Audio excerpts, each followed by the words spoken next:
meu xará aqui, o chamado Thiago Carpenedo, que ele é formado em matemática pela Universidade Federal do Rio Grande do Sul, com MBA em Controladoria e Finanças pela Uniriter e agora MBA em Neurobusiness pela Infinity.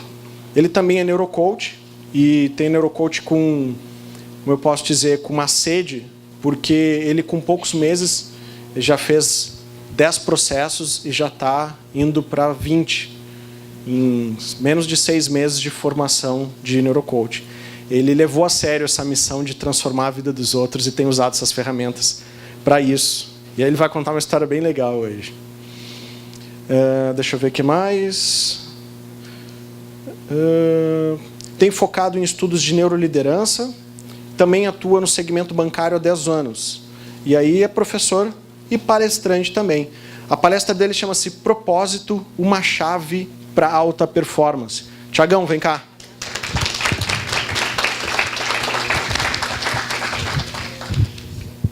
Vamos dar-lhe. Boa tarde.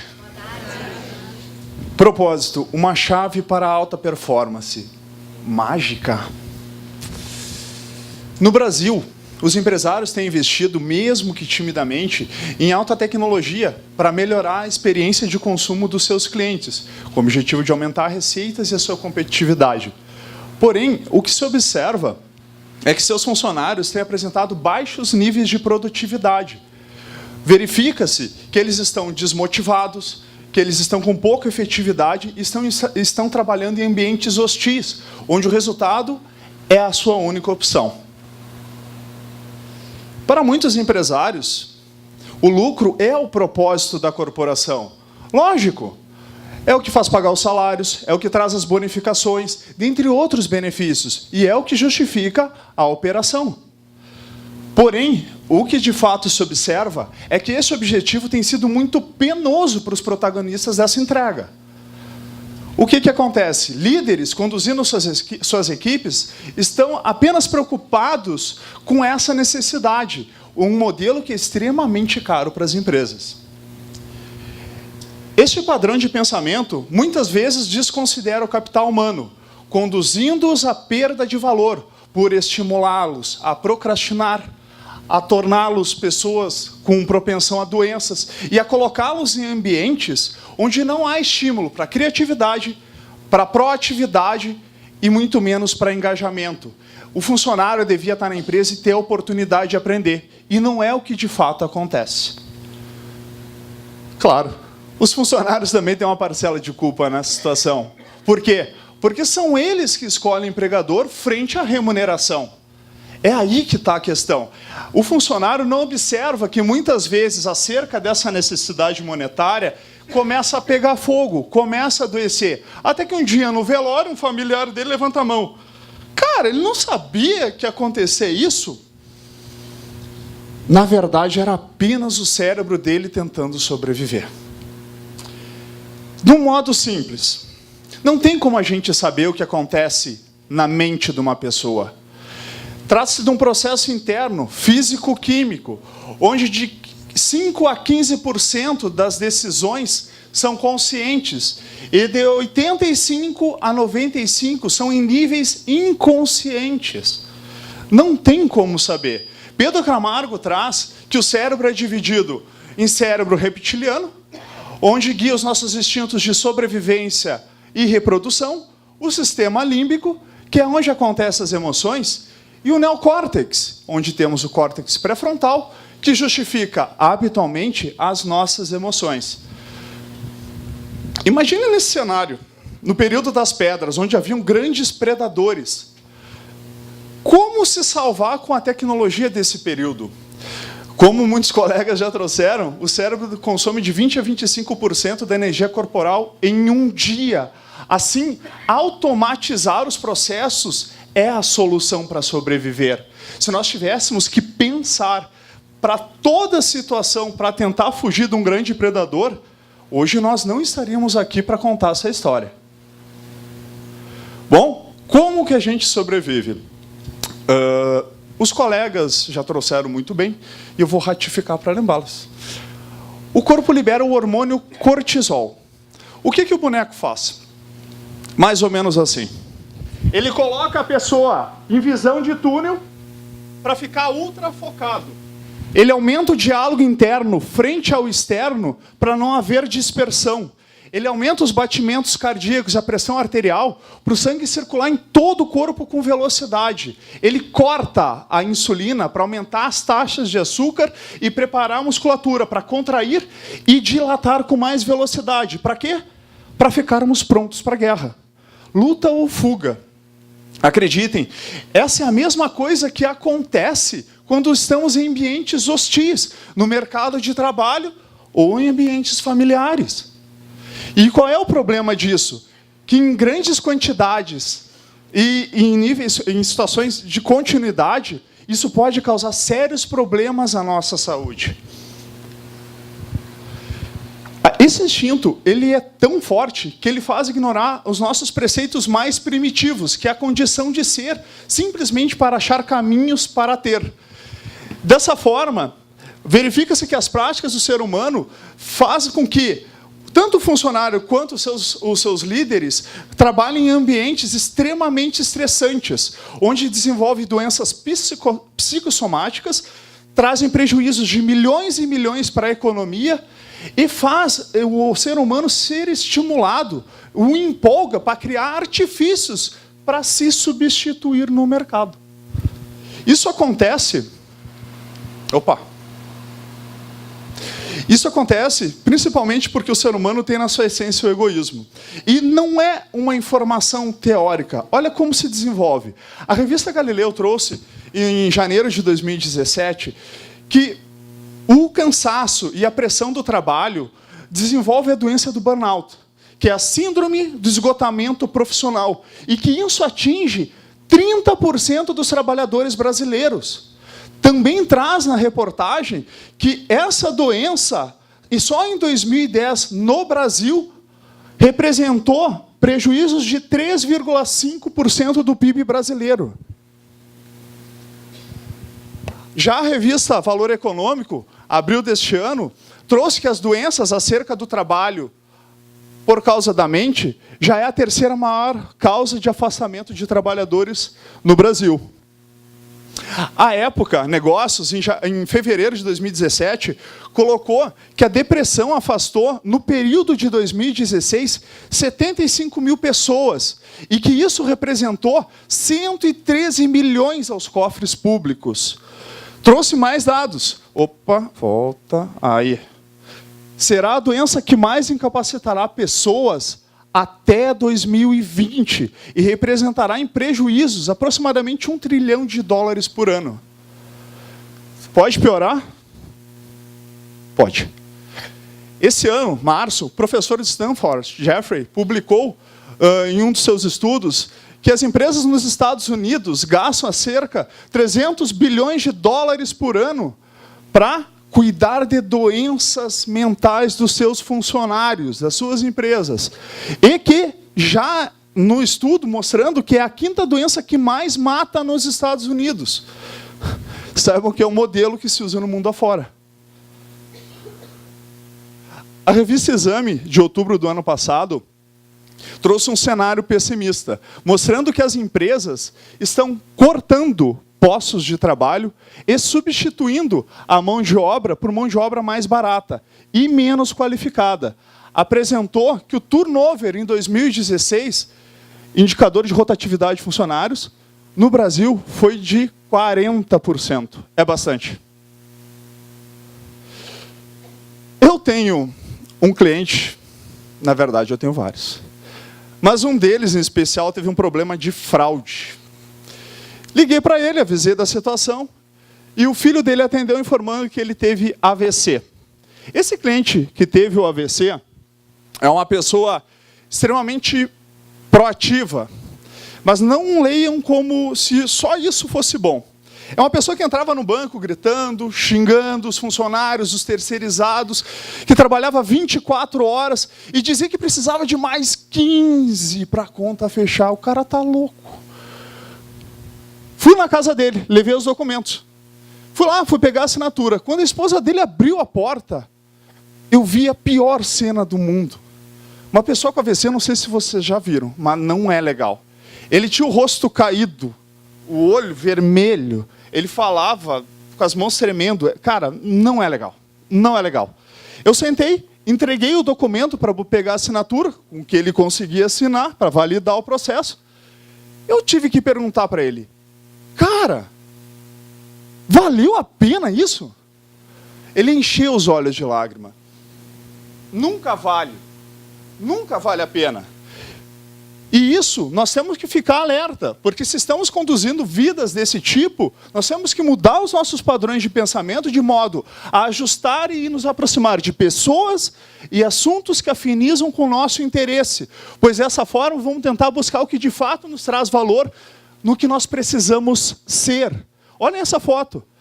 Eu tirei essa foto em 27 de março agora. Uns de vocês estão pensando que esse carro está sujo. E outros de vocês olharam e disseram que é outono. Acreditem, o fato é o mesmo, é o cérebro que não é.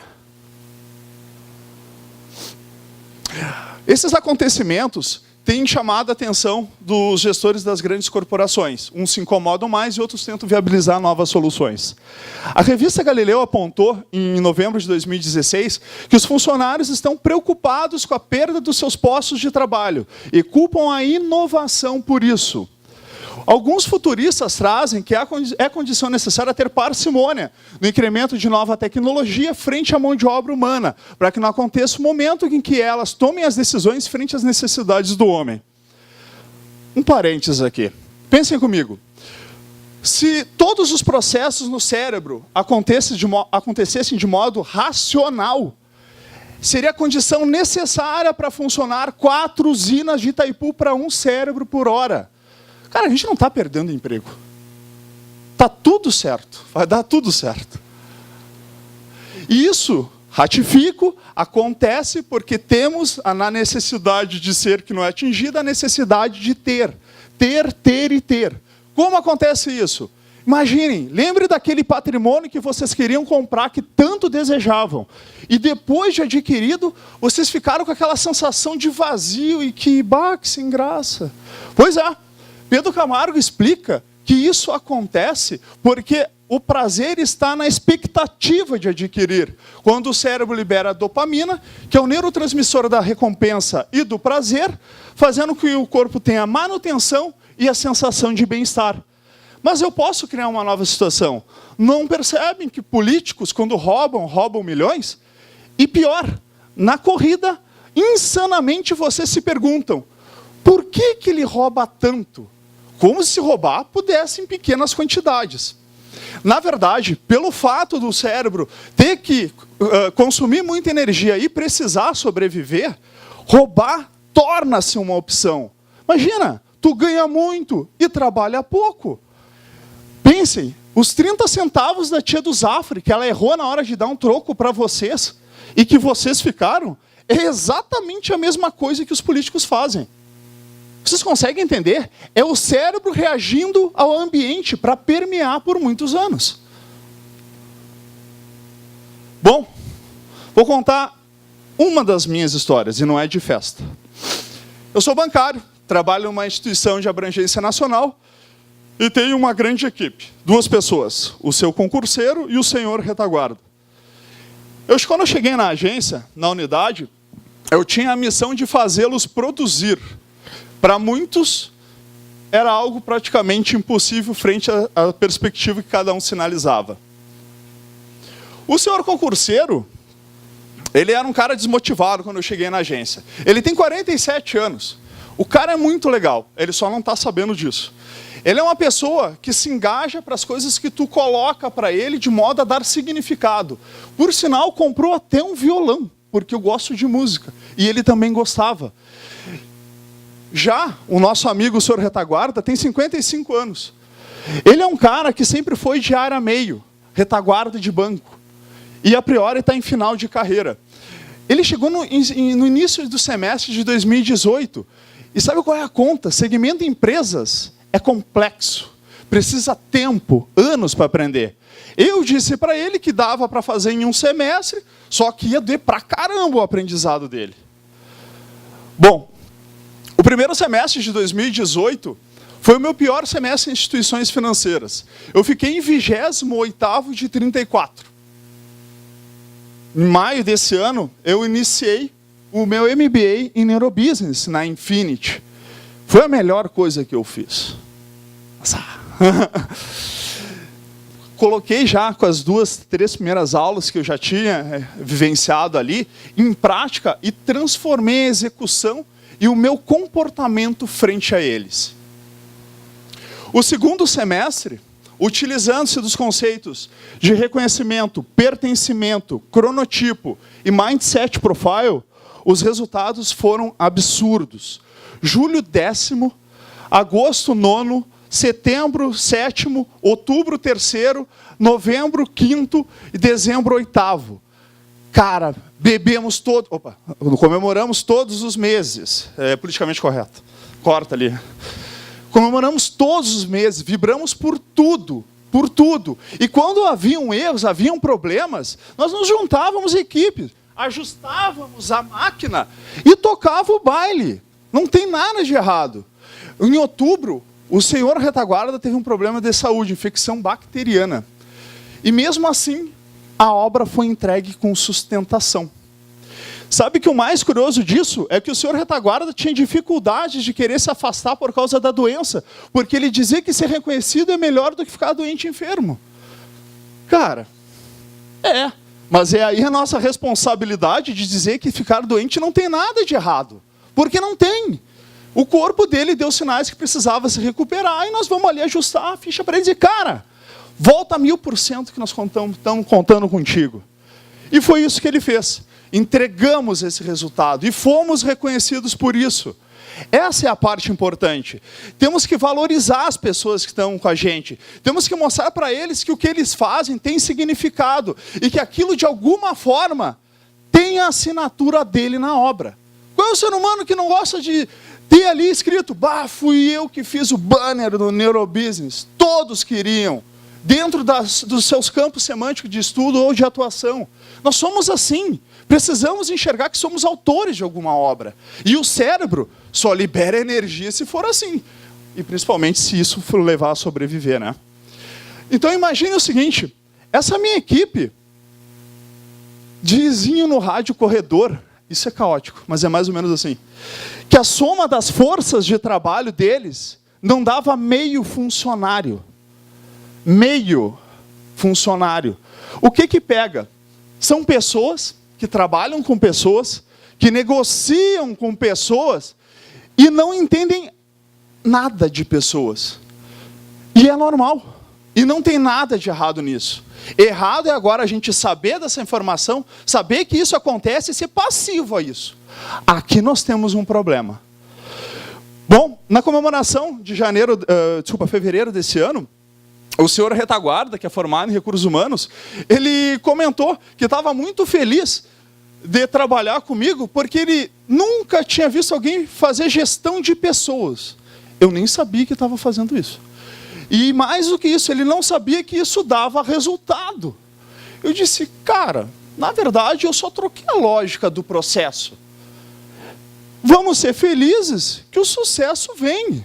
É simples assim. As coisas não acontecem simultaneamente, mas sequencialmente. O que de fato eu tentei levar para eles é que eles precisariam ser importantes para alguma coisa. E não depende de mim. Sempre depende deles. Mas eu sou o agente de estímulo para fazê-los alavancar as suas vidas. Vocês conseguem entender? O propósito, simples assim, é a via que nos permite fazer o que tiver que ser feito, independente do que aconteça, para o processo ser entregue. É isso que acontece. Nós temos a necessidade constante de ser alguma coisa. Todavia, quando a gente deixa de achar esse caminho, nós precisamos ter. E é aí que está a armadilha. Não sei o que eu quero, vou gastar, vou no shopping e vou comprar. E é aqui que nós nos perdemos. Os meus estudos e as minhas pesquisas têm apontado que pessoas que têm o propósito definido têm elevados resultados frente ao nível basal, ao nível sem estímulo. Tem mostrado mais do que isso, que essas pessoas têm assumido propriedade da informação do seu propósito e interferido nos padrões de pensamento das outras pessoas. Gurizada, tem solução isso aí. Tem solução. Então, assim, o meu projeto de pesquisa, ele está acerca de desenvolver com pessoas a elaboração do propósito.